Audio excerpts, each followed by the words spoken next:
మనిషి అనేది name, my name is nobody అంటే మన నేమ్ అనేది ఉండదు. ఎలా అంటే ఇప్పుడు ఎగ్జాంపుల్ మీరు చనిపోయిన అనుకోండి, చనిపోయిన తర్వాత ఏమని పిలుస్తారు? శవం అంటారు, పీనిగా అంటారు. కానీ మిమ్మల్ని మీ పేరు పెట్టి పిలవరు. శవాన్ని తీసుకురండి, పీనిగాని తీసుకురని చెప్పి పిలుస్తారు. మీకంటూ పేరు కానీ హోదా కానీ ఇలాంటివి లేవు. కానీ చెప్తున్నా కదా, సినిమా అయితే చాలా అంటే చాలా బాగుంది.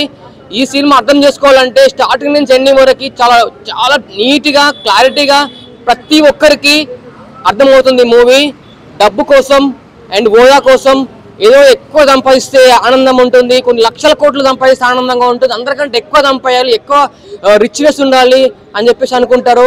కానీ అంతా కాదు, మనిషికి ఎంత కావాలో అంత ఉంటేనే హ్యాపీగా ఉంటారు. అంతకు మించి ఎక్కువ ఉన్నా కూడా ప్రాబ్లమే. మూవీలో చాలా చక్కగా చూపించారు, చాలా బాగుంది మూవీ అయితే. అనసూయ గారు వీళ్ళందరూ చాలా బాగా యాక్ట్ చేశారు. చాలా అంటే చాలా బాగుంది, నీట్గా క్లారిటీగా ఉంది. స్లోగా ఉంటుంది మూవీ, కానీ అర్థం చేసుకుంటే మాత్రం మంచి పాయింట్ ఉంటుంది. Best movie. లైఫ్ అంటే సినిమాలో కనిపించింది, చాలా చాలా బాగుంది. మీరు చూడండి, నిజం చెప్తున్నా, మీరు చూడండి ఖచ్చితంగా. నేను ఫస్ట్ గా నుంచి లాస్ట్ వరకు లేగలేని పరిస్థితిలో ఉంది. అంత చాలా బాగుంది సినిమా, మీరు చూడాలి, చూసి ఆనందించండి. ఒక బాయ్. నాకైతే పిచ్చిగా నచ్చేసింది. దాంతో పాటు అనసూయ గారి యాక్టింగ్ కావచ్చు, శుభలేఖ సుధాకర్ గారి యాక్టింగ్ కావచ్చు, ప్రతి ఒక్కరు అసలు హీరోయిన్ కావచ్చు, హీరో కావచ్చు, ప్రతి ఒక్కరి యాక్టింగ్ మాత్రం పీక్స్ అని చెప్పుకోవచ్చు.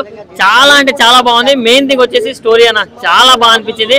అండ్ లాస్ట్ కి ప్రతి ఒక్కరికి గూస్ బంప్స్ వచ్చిపోయేలా ఉన్నారన్న, అంత బాగుంది. క్లైమాక్స్ మాత్రం అసలు ఎక్స్పెక్ట్ చేయలేదు నేను, ఆ రేంజ్ కి తీసుకెళ్లిపోయాడు డైరెక్టర్ గారు. సో ప్రొడక్షన్ వాల్యూస్ కావచ్చు, డైరెక్షన్ కావచ్చు, స్క్రీన్ ప్లే కావచ్చు, ప్రతి ఒక్కటి అద్దిరిపోయాయి. సో ఇలాంటి సినిమాలు చూడండి అన్న, ఇలాంటి సినిమాలు చూడకుండా వేస్ట్. అసలు చాలా మంచి సినిమా, చాలా మంచి message oriented cinema. So please do watch. So audience అయితే చాలా బాగుందని చెప్తున్నారు. ఎస్పెషలీ ద క్లైమాక్స్లో ఇమెన్స్ ఇంపాక్ట్ ఉందని చెప్తున్నారు. అండ్ స్టోరీ కనెక్టివిటీ ఉంది. ఇప్పుడున్న కాలానికి ఎమోషన్స్ని ఎలా కంట్రోల్లో పెట్టుకుంటే లైఫ్ వైజర్గా ఉంటుంది, హ్యాపీగా ఉంటుంది, పీస్ఫుల్గా ఉంటుంది అనేది మన జయశంకర్ గారు అంటే మా డైరెక్టర్ గారు దాన్ని ఒక ఎంటర్టైన్మెంట్ క్యాప్సూల్లో వేసి మీ ముందుకు తీసుకొచ్చారు. అది డెఫినెట్గా ఆడియన్స్కి కమ్యూనికేట్ అయిందని నేను అనుకుంటున్నాను. రెస్పాన్స్ చూస్తుంటే I'm feeling very happy about it. So thanks for the audience. Sai Kumar గారు ఏం చెప్పారంటే లెట్ ద ఆడియన్స్, అంటే ఆయన నాకు పర్సనల్గా ఏం చెప్పారు అంటే, Vinod we have done our job, మన చేతుల్లో ఏమీ లేదు, we have just given our effort, so let the audience speak about our work అని చెప్పారు ఆయన. అది బాగా నచ్చింది నాకు. మనం చెప్పడం కన్నా మనం చేసే ప్రోడక్ట్ రిజల్ట్ చూపిస్తే బాగుంటుంది, అది ఆడియన్స్ ద్వారా చెప్తే ఇంకా బాగుంటుందని. ఇంతకుముందు ఆల్రెడీ ఒక షార్ట్ ఫిల్మ్ చేశాను, the God must be crazy అని చెప్పేసి. సో ఆ బేసిస్ పైనే జయశంకర్ మా డైరెక్టర్ ఏమన్నారంటే, ఈ క్యారెక్టర్ నువ్వు చెయ్యాలి, లీడ్గా చేయాలి అన్నారు. సో ఒక కొత్త పర్సన్ ఫిల్మ్ ఇండస్ట్రీలో లీడ్గా ఇంత బడ్జెట్ పెట్టి అనేది రిస్క్ ఫ్యాక్టర్ ఉంది కదా అని చెప్పాను. But it's okay, but you are tailor made for this particular character, మీరైతే డెఫినెట్గా దీన్ని క్యారీ చేయగలుగుతారు అని చెప్పారు. Hopefully I think I have done justice to the character and I request the audience to come to the theatres and watch the film and me love and support అలాంటి చిన్న cinema film మేకర్స్కి కానీ అలాంటి ఆర్టిస్టులకు కానీ మీ support మాకు ఖచ్చితంగా కావాలి. ఈరోజు హరి చిత్రాన్ని ప్రసాద్ ఐమాక్స్లో వీక్షించడం జరిగింది. చిత్ర నిర్మాతలకు మరియు దర్శకులకు అందరికీ కూడా శుభాకాంక్షలు తెలియజేస్తున్నాం. చాలా మెసేజ్ ఓరియంటెడ్ మూవీ.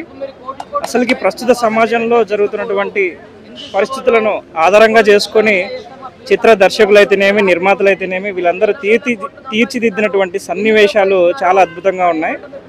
యాక్చువల్లీ ఏంటంటే హరిషడ్ వర్గాల పైన ఇది వరకు ఎవరు తెలుగు చిత్రసీమలో ఎవరు కూడా ఫోకస్ చేయనటువంటి సబ్జెక్ట్ని తీసుకొని కొన్ని రకాల క్యారెక్టర్స్ని క్రియేట్ చేసుకొని వీటన్నిటిని ఏ రకంగా డైరెక్టర్ గారు కనెక్ట్ చేశారనేది, తర్వాత సమాజానికి ఎటువంటి మెసేజ్ ఇచ్చారనే కాన్సెప్టే ఈ హరి అంటే శత్రువు. సో హరిషడ్ వర్గాలు అంటే మనిషి లోపల ఉన్నటువంటి కామ, క్రోధ, మద, లోభ మాత్సర్యాలను ఆధారంగా చేసుకొని సాయి కుమార్ గారు అయితేనేమి, అనసూయ గారు అయితేనేమి, వైవహర్ష గారు అయితేనేమి, శుభలేఖ సుధాకర్ గారు అయితేనేమి, విజయలక్ష్మి గారు అయితేనేమి వీళ్ళందరినీ కూడా డైరెక్టర్ చూపించినటువంటి సన్నివేశాలు అద్భుతం. మంచి మెసేజ్ ఓరియంటెడ్ మూవీ. తప్పకుండా ఫ్యామిలీస్ అందరూ వచ్చి కూడా చూడవలసినటువంటి మూవీ. సో మనం ఇటువంటి సమాజానికి ఉపయోగపడే మెసేజ్ ఓరియంటెడ్ మూవీస్ని తప్పకుండా ఆదరిద్దాం. సినిమా మాత్రం చాలా బాగుంది. ప్రొడ్యూసర్ ఆర్వి రెడ్డి గారికి మరియు వారి మృత బృందానికి మొత్తానికి కూడా శుభాకాంక్షలు తెలియజేసుకుంటున్నాం. హిందూ ధర్మం అని కాదు, మనిషి యొక్క ఎమోషన్స్ ఎంత లెవెల్లో మెయింటైన్ చేస్తే అంత లైఫ్లో బాగుపడతారు అనేది మూవీ కాన్సెప్ట్. Very nice. కామం, క్రోధం, మదం అవన్నిటిని ఎలా మనం కంట్రోల్ చేయాలి, ఒక సిచ్యువేషన్ వచ్చినప్పుడు మనం ఎలా డీల్ చేయాలి, బాగుంది. రెగ్యులర్ కమర్షియల్ ఫార్మాట్స్ కాకుండా కొంచెం అవుట్ ఆఫ్ ద బాక్స్ వెళ్ళి స్టోరీ రాసుకున్నారు డైరెక్టర్. ఈ వీక్ కి విన్నర్ అని చెప్పొచ్చు ఖచ్చితంగా. స్టార్టింగ్ సీన్ నుంచి ఏదైతే 2 hours రన్ టైం ఉందో జనాల్ని కూర్చోబెట్టేశారు అలా థియేటర్లో. లైక్ ఎమోషనల్ టచ్ అవ్వచ్చు, డివోషనల్ క్లైమాక్స్ ఒక డివోషనల్ ఎండింగ్తో ఎండ్ అవుతుంది. And each and every character like Anasuya గారు కానివ్వండి, శుభలేఖ సుధాకర్ గారు కానివ్వండి, వైవా హర్ష గారు కానివ్వండి, ఈచ్ అండ్ ఏ క్యారెక్టర్కి తక్కువ చేయకుండా, ఒక క్యారెక్టర్కి ఎక్కువ ఇంపార్టెన్స్, ఒక క్యారెక్టర్కి తక్కువ ఇంపార్టెన్స్ చేయకుండా ఎంగేజింగ్గా స్క్రీన్ ప్లే రాసుకున్నారు director. And definitely family audience అంతా వెళ్ళి ఫ్యామిలీ అంతా వెళ్ళి హ్యాపీగా 2 hours కొత్త ఎక్స్పీరియన్స్ చేసి బయటికి రావచ్చు. Definitely go watch it in theatres. Hari ఈ వీక్కి మంచి తెలుగు సినిమా అని చెప్పొచ్చు. లైక్ ఇప్పుడు ఎలాగో మనకి అపార్ట్ ఫ్రమ్ కాంతారా ఇంకేం సినిమాలు లేవు, పెద్ద సినిమాలు 31st నెక్స్ట్ దివాళీ రిలీజెస్ వరకు. డెఫినెట్లీ వర్త్ వాచింగ్ అండి, వెళ్ళి చూడండి ఫ్యామిలీతో. You will definitely enjoy it. ఎక్కడ డిసప్పాయింట్ చేయలేదు డైరెక్టర్ అయితే. Thank you. అంటే అరిషడ్ వర్గాలు మనిషిలో ఉండే 6 రకాల ప్రభావాలు ఉంటాయి కదా, మదము, మాత్సల్యం, కామం, క్రోధం, లోభం, మోహం. సో అవన్నిటిని అధిగమిస్తేనే మనిషిగా జీవించగలడు అనే పాయింట్ని చాలా బాగా డీల్ చేశారు. అంటే ఒక మనిషి ఒక్కొక్కళ్ళు ఒక్కొక్క విషయాన్ని చెప్పి వాళ్ళకి అది కావాలి ఇది కావాలి అంటే ఒక పాయింట్ని చాలా పర్టికులర్గా ఎలాంటి డీల్ చేసే క్లైమాక్స్ ఎండింగ్లో వాళ్ళందరూ ఎలా మారారు అన్న పాయింట్ని చాలా బాగా చూపించారు. సో 6 వ్యక్తుల జీవితాలను ఒకరితో ఒకరు లింక్ చేస్తూ మళ్ళీ ఎక్కడ కూడా మనకు డీవియేట్ అవ్వకుండా తీసిన విధానం చాలా బాగా నచ్చింది. బ్యాక్గ్రౌండ్ మ్యూజిక్ క్లైమాక్స్లో పాట వస్తూ ఒక్కొక్క మనిషి మారుతూ తను మారిన విధానాన్ని చెప్తున్నప్పుడు వచ్చే బ్యాక్గ్రౌండ్ మ్యూజిక్ సినిమాకి అయితే నాకు చాలా హైలైట్ అనిపించింది. అండ్ ఇంటర్వెల్ ప్లాట్, కృష్ణుడు వచ్చే సీన్, క్లైమాక్స్లో కృష్ణుడు రివీల్ అయ్యే సీను అద్భుతం అనమాట. ఓవరాల్గా సినిమా అయితే నాకు చాలా నచ్చింది.